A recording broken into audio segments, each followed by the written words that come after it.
Good evening, ladies and gentlemen. We have a rare treat in store for us tonight in the person of Johnny Mercer. Johnny Mercer is a native of Savannah, Georgia. That in itself may be one of the most significant factors in understanding and appreciating Johnny Mercer as a man and as a lyricist. Just last night, I was chatting with Yip Harburg about Johnny's appearance here tonight, and Yip said, "Johnny is the greatest of the folk poets." I think it has something to do with his being from the South. He has the descriptive flair of a Mark Twain, and the melodies of Stephen Foster seem to be part of him. My dear friends, here is that Southern gentleman, Mr. Johnny Mercer. Thank you.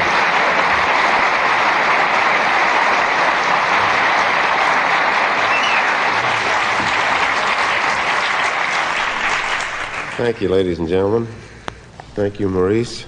Thank you for coming. I really do like music. My Aunt Hattie's told me that when I was a baby, six months old, she hummed me, and I hummed right back at her. And I can remember walking down the street and asking my older brother Walter, who was then about 17, I must have been about 6 or 7, 8 years old, who the greatest songwriter in the world was. And he told me Irving Berlin. And that's been a long time ago. I'll try and tell you a little about these things as I go along. And this is the first song. Mine's a hopeless case, but there's one saving grace. Anyone would feel as I do. Out of breath and scared to death of you.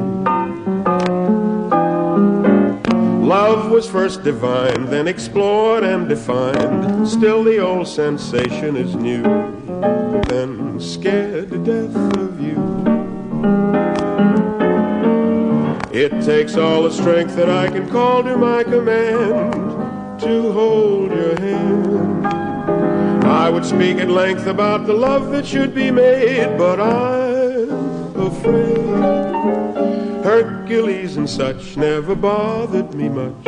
All you have to do is say boo. I'm out of breath and scared to death of you.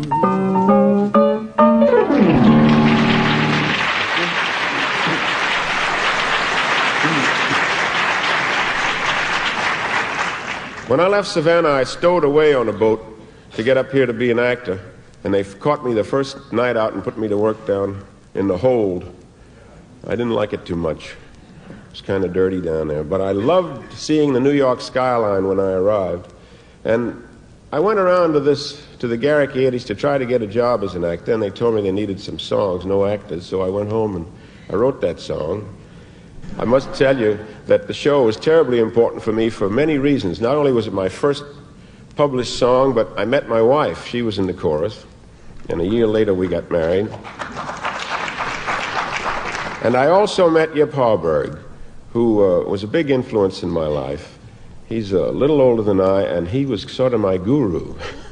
Or, as the Beatles, they have their Maharani, I had Yip. He taught me how to work, and he taught me how to apply myself, and if I've stolen some things from him, all during these years, it's been subconscious. Yip and I did some songs for Americana. That's where we all met Harold Arlen. I had heard about him, and I told Yip about him, and he came down, and we began to write together, and then years later, we all collaborated. Harold is so good that he's made a success out of 3 lyric writers.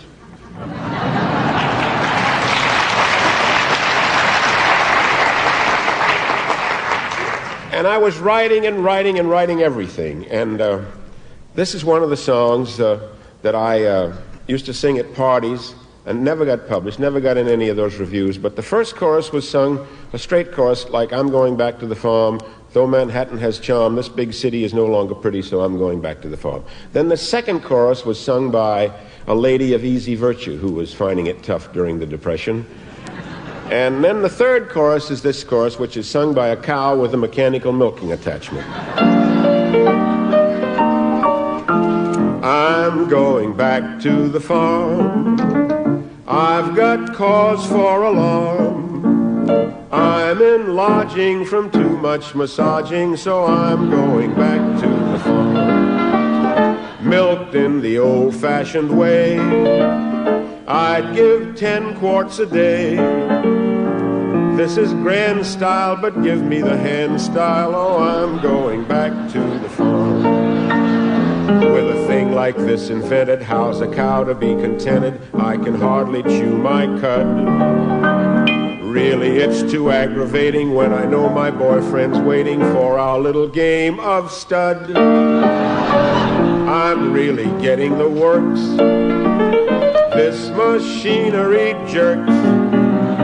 My poor udder is now giving butter, so I'm going back to the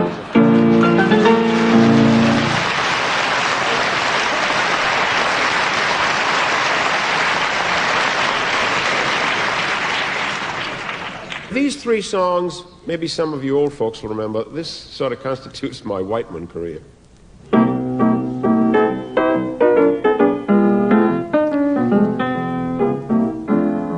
Hey, Mr. Teagarden, you sure look cute. You must have on your traveling suit. It looks as if you're really gonna go somewhere. Yes, Mr. Mercer, you spoke a book. You just got time for one more look, 'cause Mr. Teagarden is leaving you for fare thee well to Harlem. Fare thee well to nightlife, going back where I can lead the right life. Fare thee well to Harlem. Pardon my southern accent, pardon my southern drawl.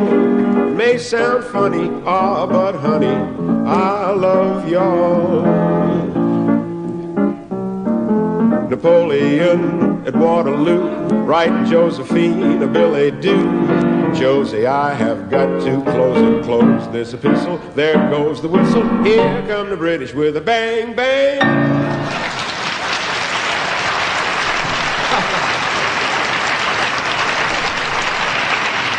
Thank you.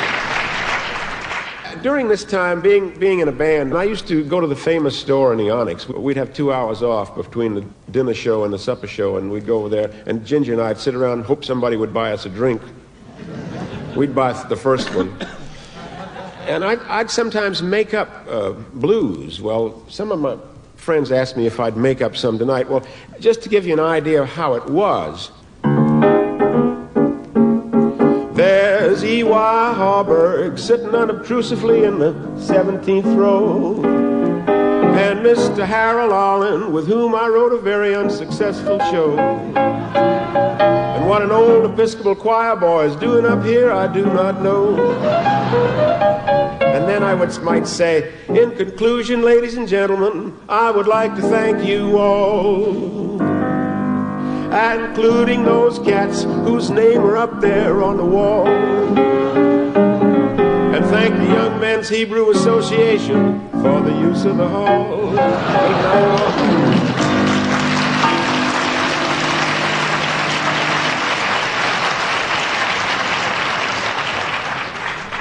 And I met Charlie Barnett and Duke Ellington and the Dorsey brothers. They were all friends of mine, Glenn Miller. And one of the friends of mine, whom I later worked with, of course, was the great musician, Benny Goodman. And he introduced this song.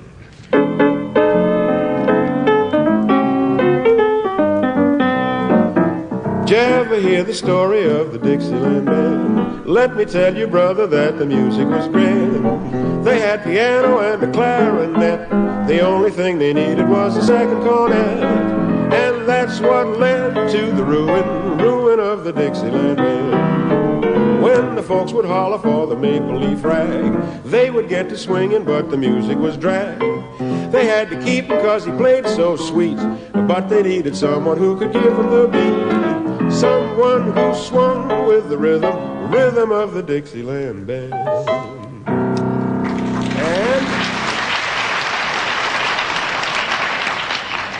partly because of that singing and partly because of the duets with Teagarden, somebody out in Hollywood heard me and asked me to come out and write a couple of pictures. So I went to Hollywood. This is 1935, and I wrote 2 flop pictures. I think they opened at the Tivoli on 8th Avenue. I don't know where they are. But between those pictures, or just after those pictures, Ginger and I took a trip down to Savannah in a little car, and we took 3 days to cross Texas out of 6. And I saw all those guys down there in those cars, in those spurs and 10-gallon hats, and it occurred to me maybe I should write this song.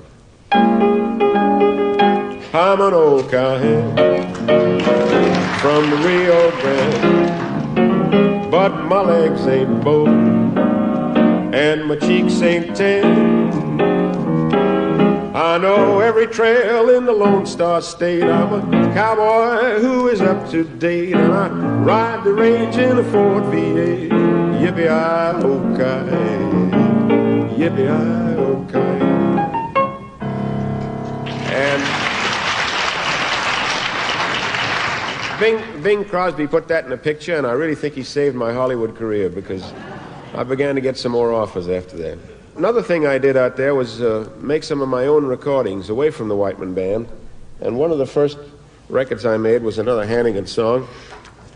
And I later made it 20 years later with Bobby Darin. That goes like this.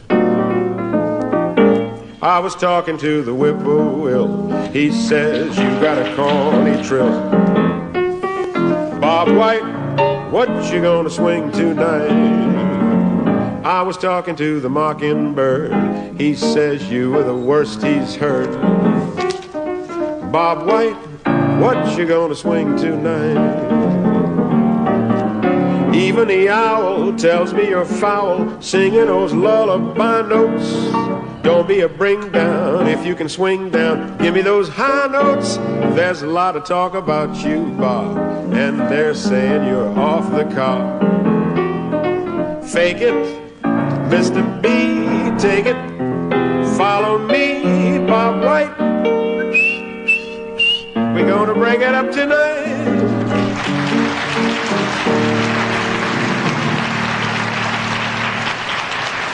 And there's another half chorus that goes, old Papa Redbird, who is the head bird, said you were in there swinging.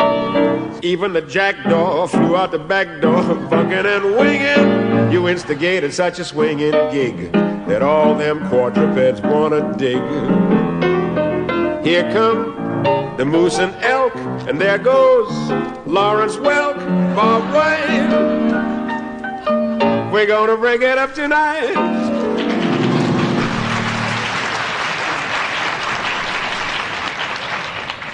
Right after that, I did get another job in Hollywood, and I got a job at Warner Brothers writing with one of my favorite composers, fortunately for me, and his name was Richard Whiting.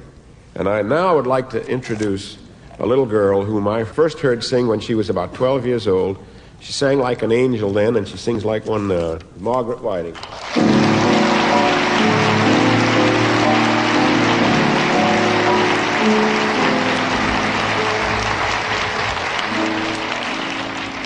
I am not such a clever one about the latest fads.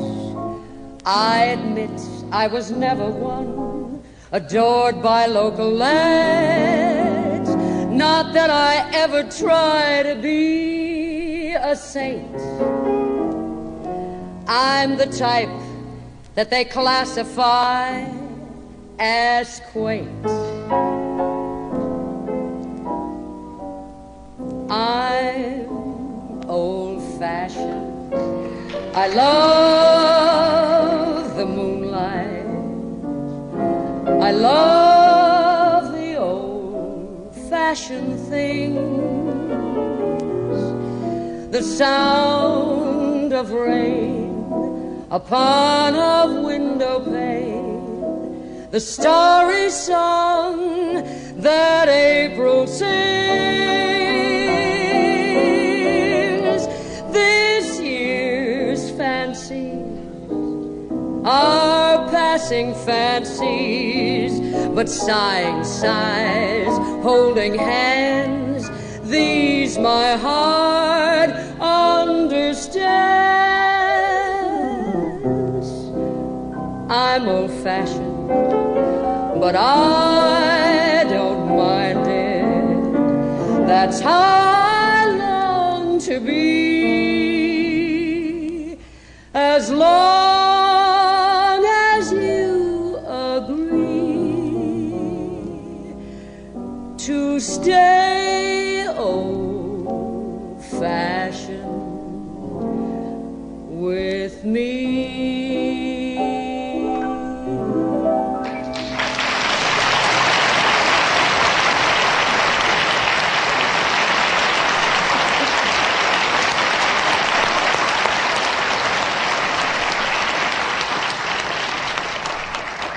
I came back to New York from Hollywood for about a year to work on the Camel Caravan with Benny Goodman and also Bob Crosby. These are 3 songs around that time. This first song is written with Ziggy Elman. You probably know this one. We meet and the angels sing. The angels sing the sweetest song I ever heard. You speak and the angels sing, or am I reading music into every word? This with Jimmy Van Heusen. I took a trip on a train and I thought about you. I passed a shadowy lane and I thought about you. 2 or 3 cars parked under the stars, a winding stream, moon shining down on some little town, with each beam, same old dream. You're clear out of this world when I'm looking at you. I hear out of this world the music that no mortal ever knew. You're right out of a book, the fairy tale I read when I was so high. No armored knight out of a book was more enchanted by a Lorelei than I. After waiting so long for the right time, after reaching so high for a star, all at once from the long and lonely night time, and despite time, here you are. I'd cry out of this world if you said we were through. So let me fly out of this world and spend the next eternity or 2 with you.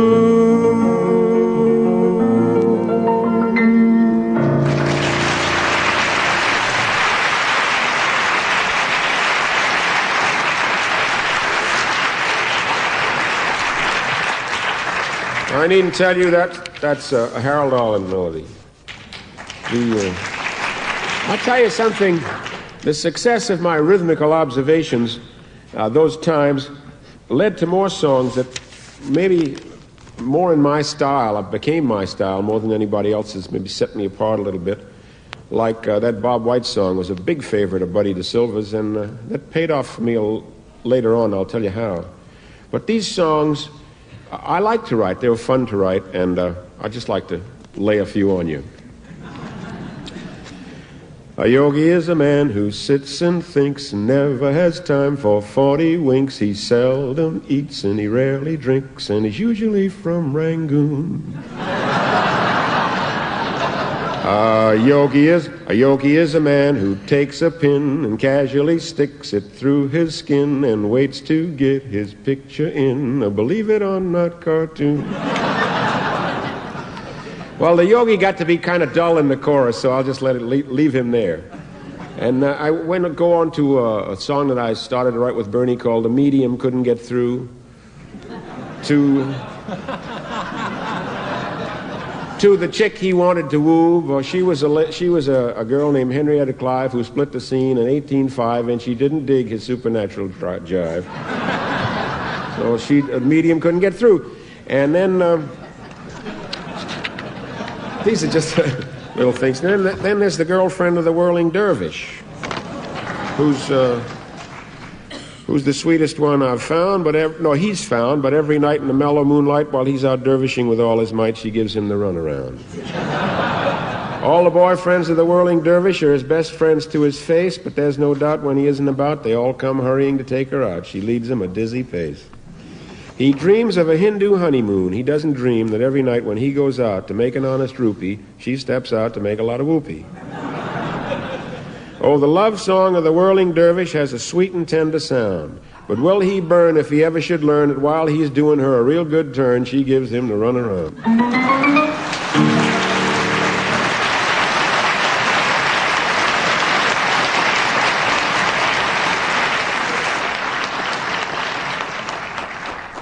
I got with a couple of fellas. Buddy DeSilva, who had admired Bob White, hired me to work for Paramount, where Harold and I did a lot of our work.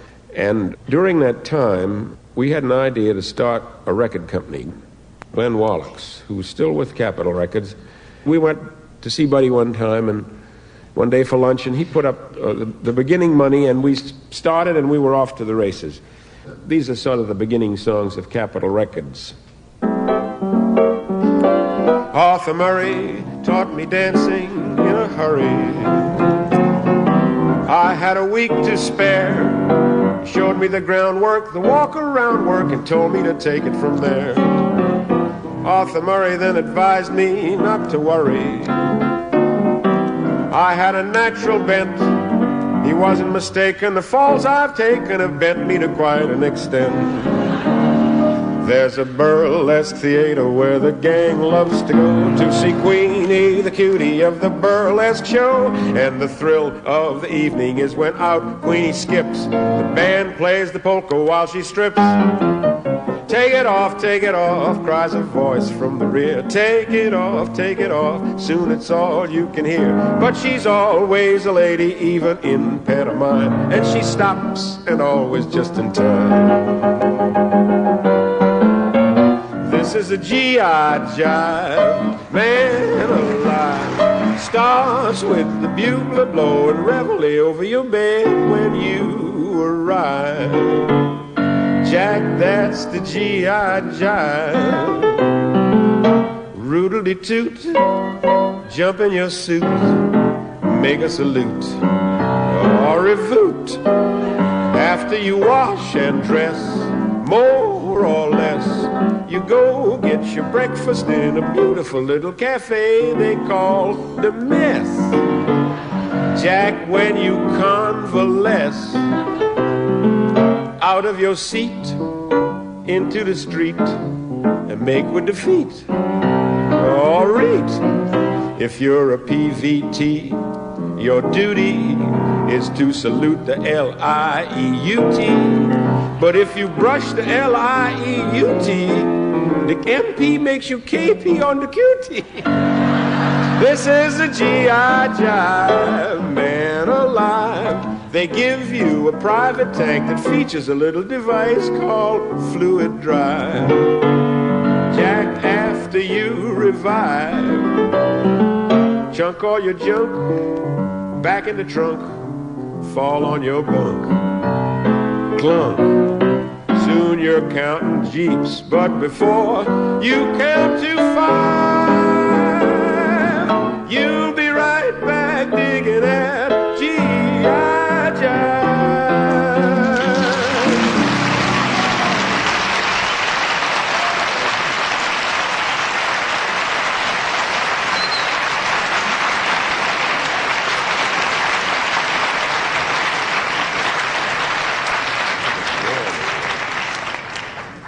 I got to wondering one time, what the animals do in this complicated modern world of ours, and I wrote these new words to a real old standard. Glow, little glowworm, fly of fire, glow like an incandescent wire. Glow for the female of the species. Turn on the AC and the DC. This night could use a little brightening. Light up, you little old bug of lightning. When you gotta glow, you gotta glow. Glow, little glowworm, glow. Glow, little glowworm, glow and glimmer. Swim through the sea of night, little swimmer. Thou aeronautical boll weevil, illuminate yon woods primeval. See how the shadows deep and darken. You and your chick should get to sparking. I got a gal that I love so. Glow, little glowworm, glow. Glow, little glowworm, turn the key on. You are equipped with a tail light neon. You got a cute vest pocket Mazda, which you can make both slow or faster. I don't know who you took a shine to, or who you're out to make a sign to. I got a gal that I love so. Glow, little glowworm, glow.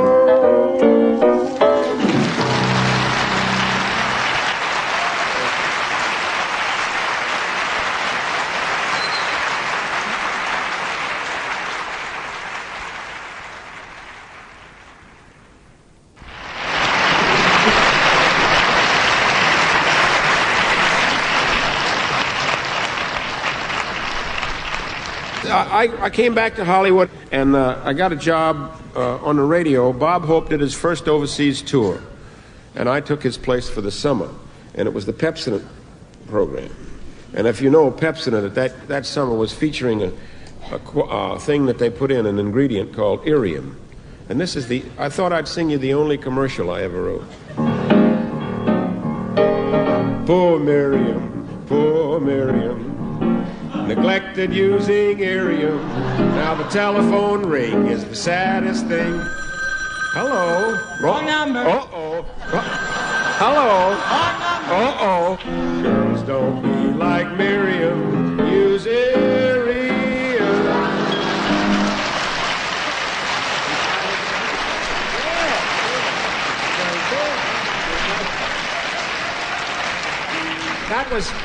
That was at the beginning of the program. At the end of the program, we went, oh, Miriam, sweet Miriam. Now she's using irium, and the telephone ring is a busy thing.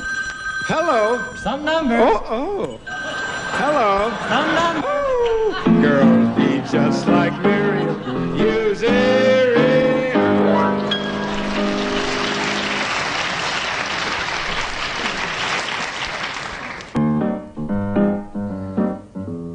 This is a song from a picture called Star Spangled Rhythm. It was an all-star picture with 40 stars in it. And one sequence had Dick Powell and Mary Martin dining on the Super Chief. And they were very much in love, and they sang, and everybody had left the dining room, and they kept on singing and looking at each other. And they'll play those starring parts, and I'll play the part of the waiter, the Golden Gate Quartet. Bye-bye, baby. Time to hit the road to dreamland. You're my baby. I'll take you in the land of nod. Hold tight, baby.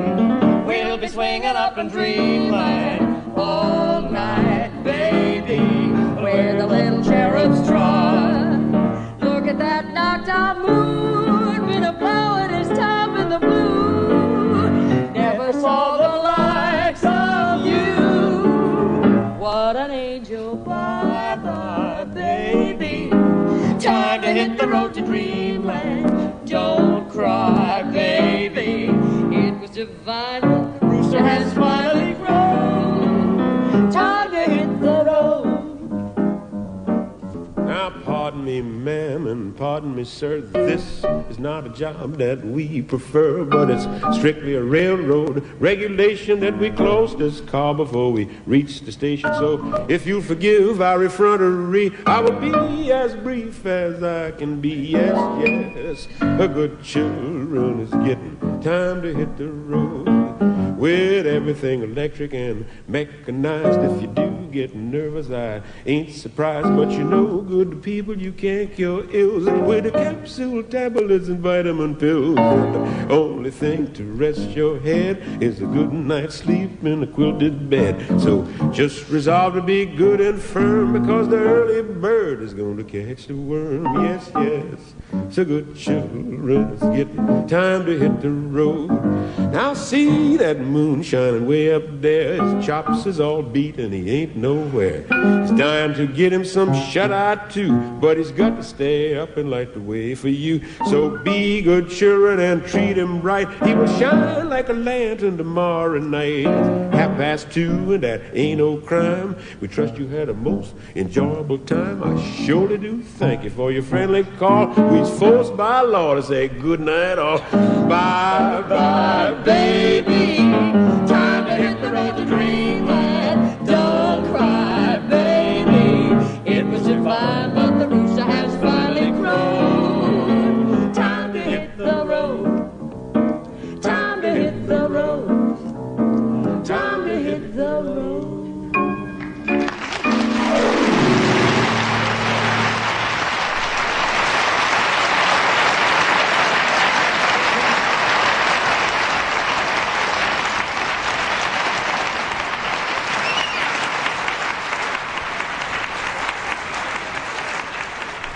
I'd like to sing you one more song from a show called Foxy, which Burt Law was in, his last show.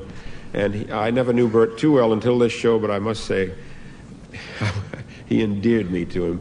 Wonderful, sweet man, a courageous man, and a funny man. And I can't sing this song like Burt would sing it, but I got to tell you something about going up to Dawson City where we introduced it before it came here. Burt said, we were getting up to around Ketchikan, and Burt said, well, he said, we're up here in the Eskimo country now. And Bobby said, no, that's we haven't got that far yet. This is Indians here. These are Indians. He said, no, these are Eskimos. Don't tell me. I know Eskimos. And Bobby said, I'll prove it to you. We'll ask this kid. So there's a little kid there on the dock, and Bobby says, son, are you an Eskimo or an Indian? And the kid says, I'm an Indian. And Bert says, what does he know?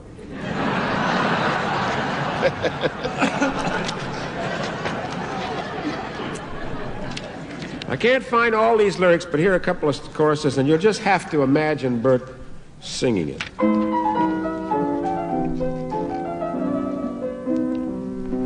Now for the life men dream about, days that a king might scheme about.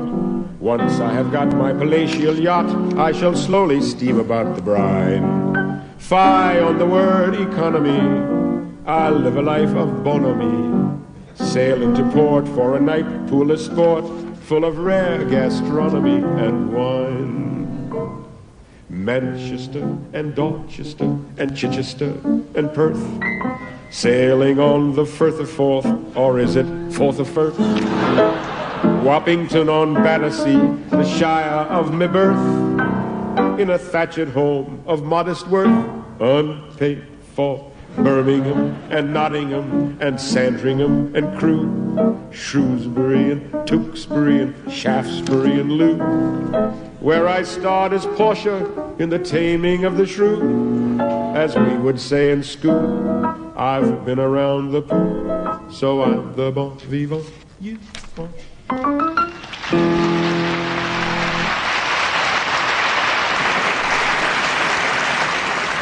Thank you.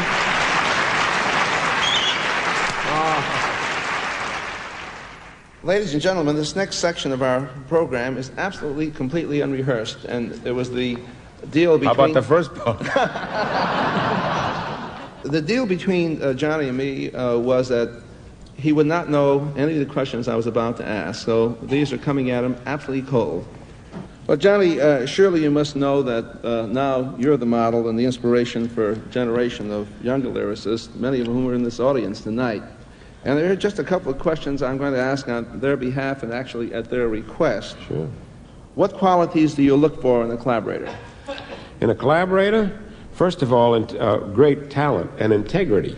You know, that's what I like. I like a guy who writes his way, and his way is so high that it starts where other guys leave off. I've written with a few like that.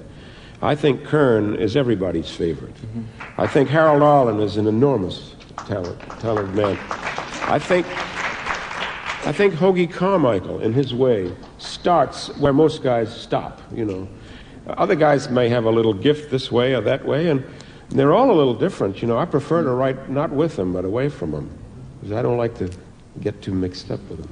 Right. Well, it's very, very delicate collaboration. That leads to that classic question which everyone asks, what comes first, the melody or the lyric? And I gather from what you've said that you like to have a good melody before you. With me, I prefer that. Right. I much prefer that.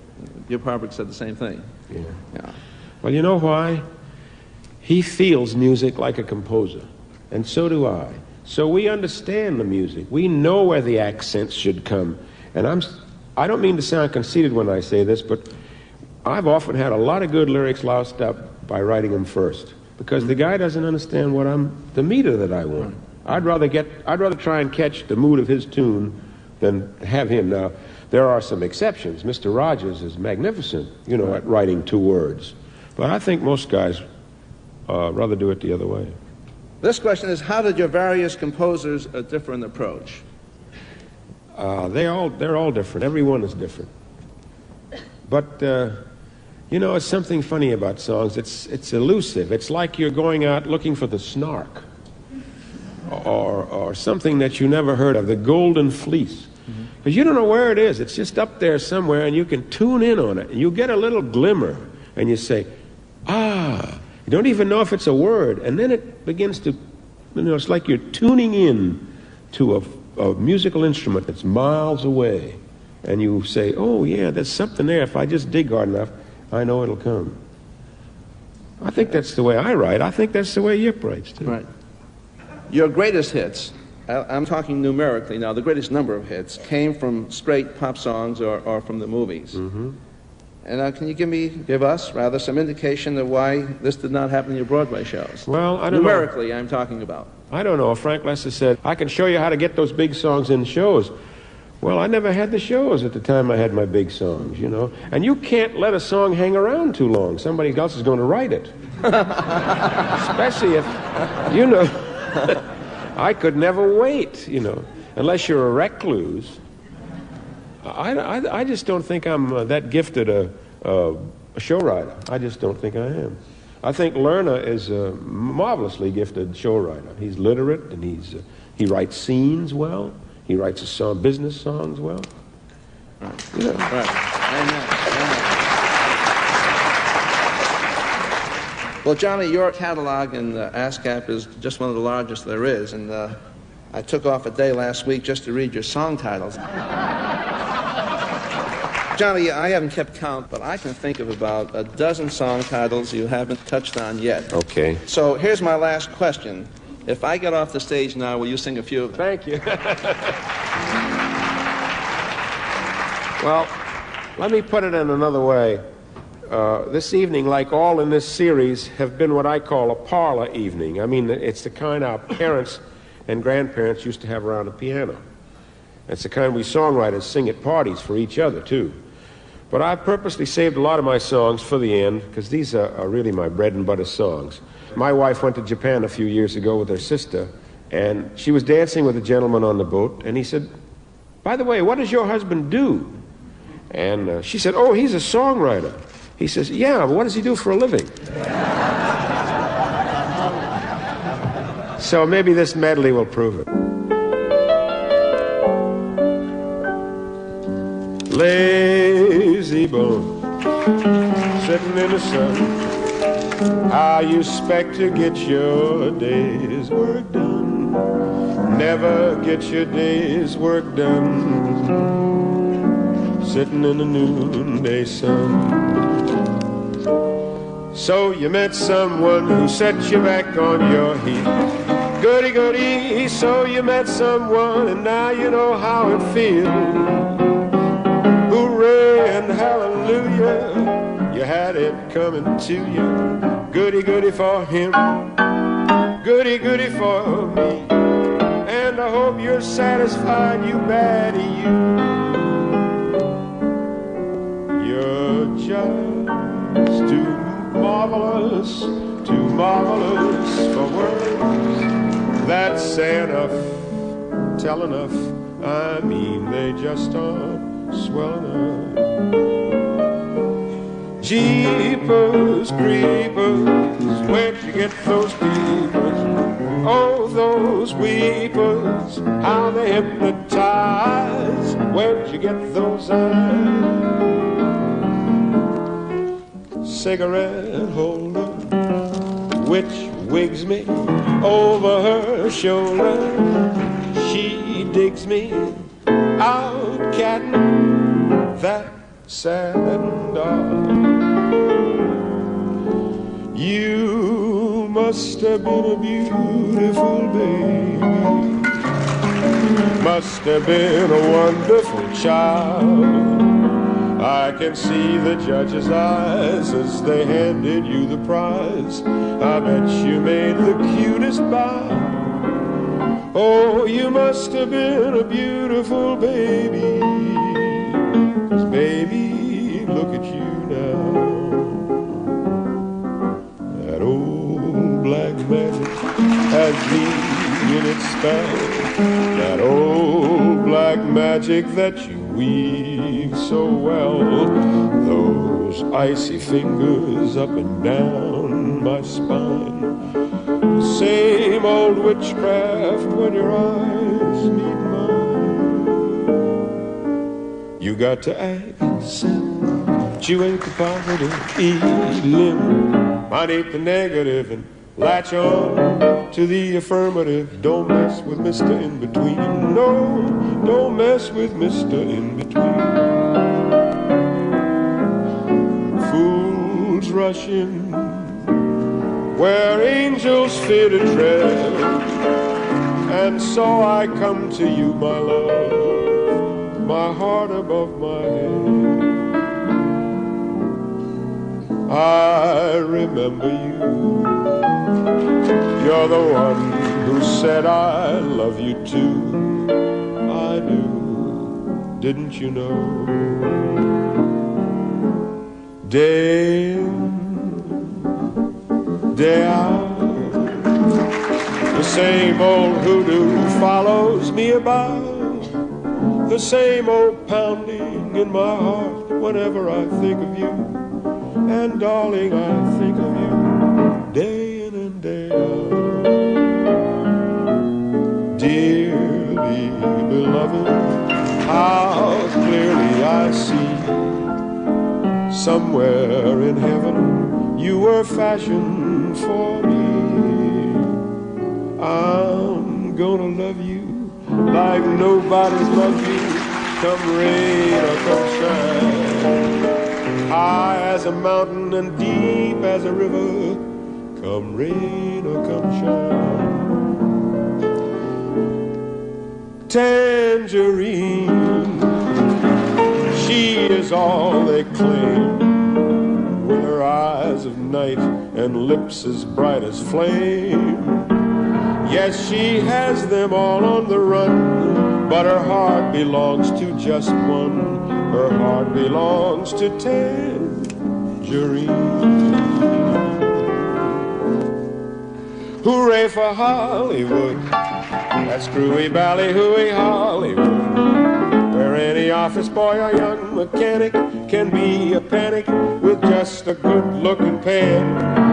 And any barmaid can be a star maid if she dances with or without a fan. Hooray for Hollywood, where you're terrific if you're even good, where anyone at all from Shirley Temple to Amy Semple is equally understood. Go out and try your luck, you may be Donald Duck. Hooray for Hollywood. Then you see Laura on a train that is passing. Those eyes, how familiar they seem. She gave your very first kiss to you. That was long ago, but she's only a dream when you're feeling blue.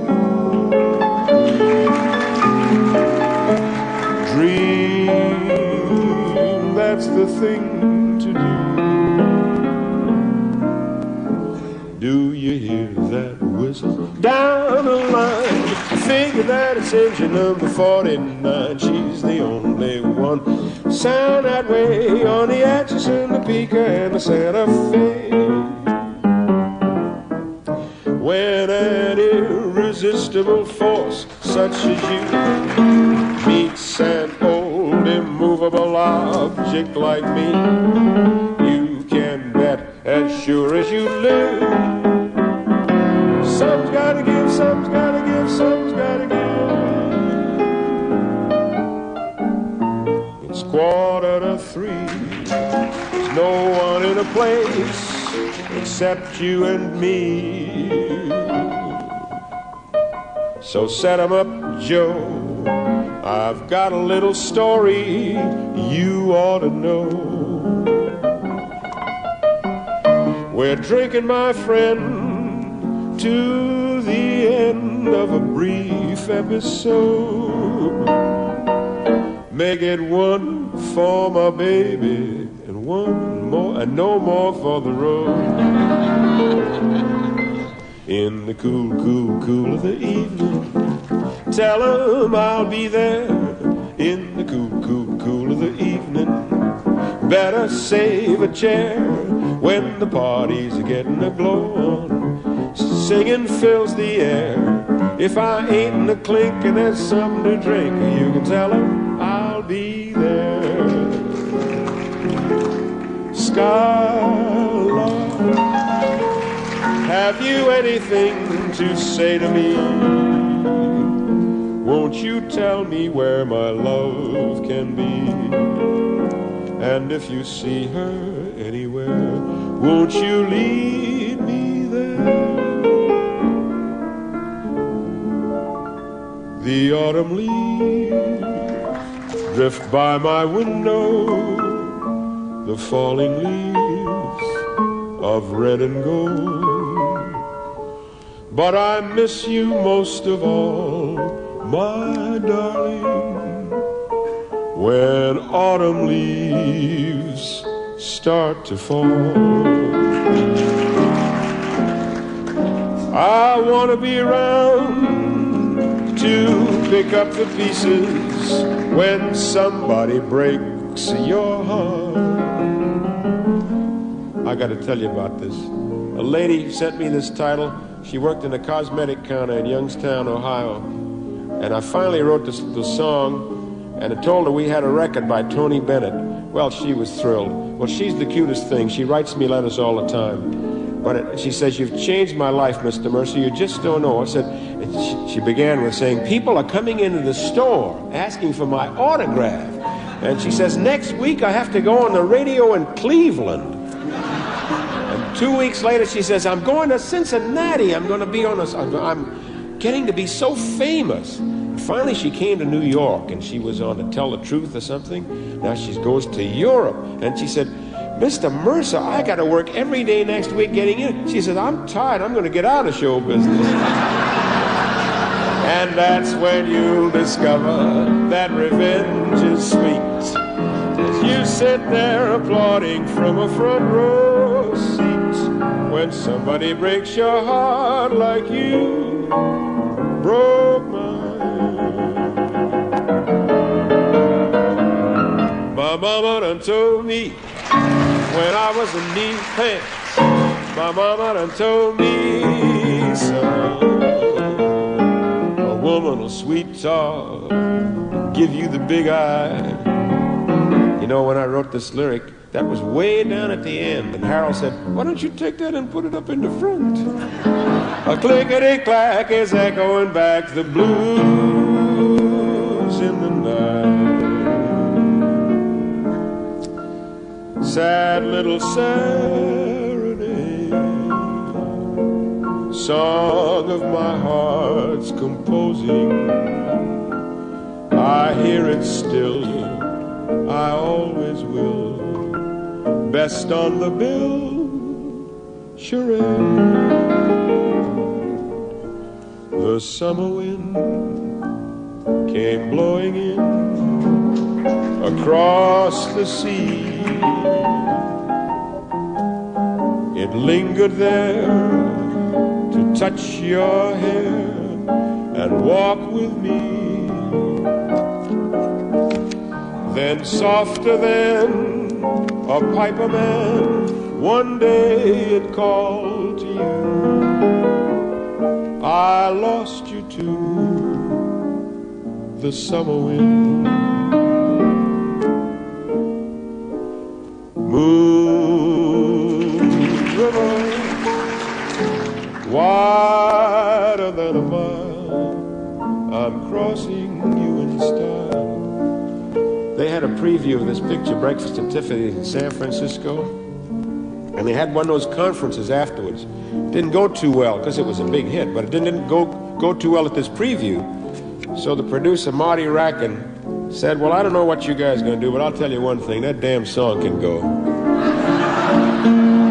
Tee-da-da-dee-da-da-da.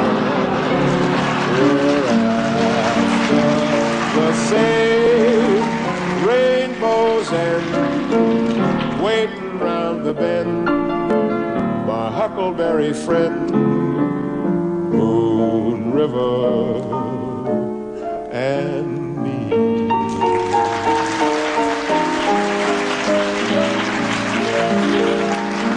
The days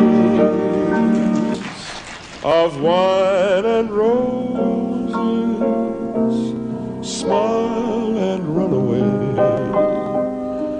like a child at play, through the meadowland towards a closing door, a door marked nevermore, that wasn't there before.